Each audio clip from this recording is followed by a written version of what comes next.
नमस्ते दोस्तों, मैं विशेष चौधरी। आज की इस वीडियो में हम बात करेंगे कि गाय का दूध अचानक से कम हो जाता, ज़्यादा दूध दे रही फिर एकदम से कम हो गया, तो उसके कारण और उसका इलाज के बारे में। तो सबसे पहले हमें ये देखना कि पशु पूरा चारा खा रहा है या नहीं खा रहा। अगर कम खा रहा तो उसके आंतों में दिक्कत हो सकती या लीवर में दिक्कत हो सकती। आंतों के लिए कम चारा खा रहा, मैगलोक और इंजेक्शन भी आम हो, लीवर के इंजेक्शन आम हो, तो उन्हें लगाना चाहिए।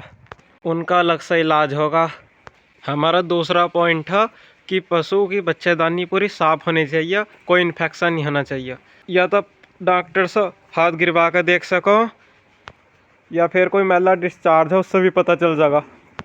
कई बार गाय ऐसा करते हैं कि डिस्चार्ज नहीं देती लेकिन हॉर्न पर सूजन आ जा, वो हाथ गिरवा के पता चला। तीसरा पॉइंट है कि पशु को किसी भी तरीके का थनला नहीं होना चाहिए। अगर इन तीनों चीज़ में से सब कुछ ठीक है तो भी पशु दूध से कम हो गया तो दूध बढ़ेगा ही बढ़ेगा, ऐसा इलाज बता रहे हैं हमें। तो सबसे पहले जो पशु दूध से कम हो गया, अगर उसकी 3 महीने 2.5 महीने तक हो गए, डीवार्मिंग नहीं करी, तो सबसे पहले उसकी डीवार्मिंग करो, जो भी उसको खाया पिया लगेगा। एक बात अपनी बता देता हूँ कि सबसे पहले जब हमारी गाय थी एक, तो उसको हमने क्या करा था। हमारी जो पहली गाय थी वो कारगिल की खल खवामत है, हम 13-14 लीटर दूध देवती एक टाइम में। तो कारगिल की खल खाते खाते जब 3-4 महीने होगा, गाय लाल हो गई, बिल्कुल हड्डी हड्डी हो गई थी। मतलब देखने से हड्डी नहीं, अंदर से कमी आ गई थी, गुंजाइश खत्म हो गई थी गाय की। तो वो उसका 5-6 किलो दूध हो गया, बिल्कुल आधा दूध हो गया जितना दे रही थी। 13-14 किलो एक टाइम में दे रही थी, उसका आधा दूध हो गया था। तो उस समय में हमें कुछ ऐसा जानकारी तो है नहीं थी क्या खवाना चाहिए क्या नहीं। फिर हम ना बैंक की 10,000 खल लेकर आए, वो खवाई, दूध फिर पूरा हो गया। 1-1.5 महीने फिर दूध पूरा रहा। फिर दूध उतना ही हो गया, 4-5 लीटर ही। और गाय ज्ञापन भी नहीं थी, दिक्कत आ गई थी। 4-5 लीटर दूध ना गाय ज्ञापन।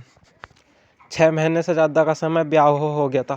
तो फिर हमें पता चला एक V5 इंजेक्शन और टोनोफोर्ड, ये स्क्रीन पर आ रहा, ये इंजेक्शन हम ना 10 दिन के अंतराल पर लगाए थे।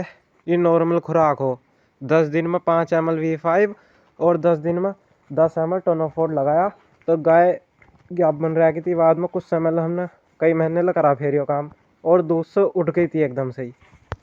अगर बिल्कुल एकदम से उठाना चाहते हैं तो तीसरे दिन भी दे सकते हैं। यो एक दिन छोड़ कर एक दिन दे दिया।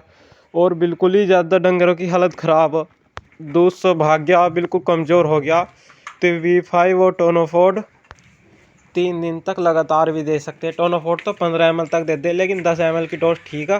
5 ml V5, तो पशु पूरा दूध पा जाएगा। अगर ज्ञापन नहीं है तो ज्ञापन भी रह जाएगा। ज्ञापन डंगर को ज़्यादा दूध पिलाने के प्रयास नहीं करने चाहिए, उसे इंजेक्शनों से दूर रखो, क्योंकि अगर वो ज्ञापन है तो अबॉर्ट करने का खतरा हो जाएगा। अगर देनी भी पड़ रहा है तो 10 दिन में दे दो, 1-2 डोज दे दो। 1 महीने तक 3 डोज भी दे दी, कोई दिक्कत नहीं ज्ञापन को ज़्यादा कमजोरी आ रही तो।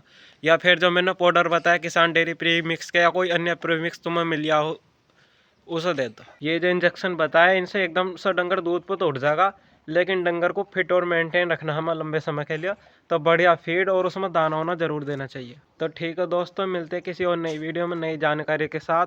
अगर वीडियो अच्छी लगी हो तो चैनल को सब्सक्राइब करके वीडियो लाइक कर दियो और कमेंट कर दियो। वीडियो लाइक आज से कर दियो। नमस्ते दोस्तों।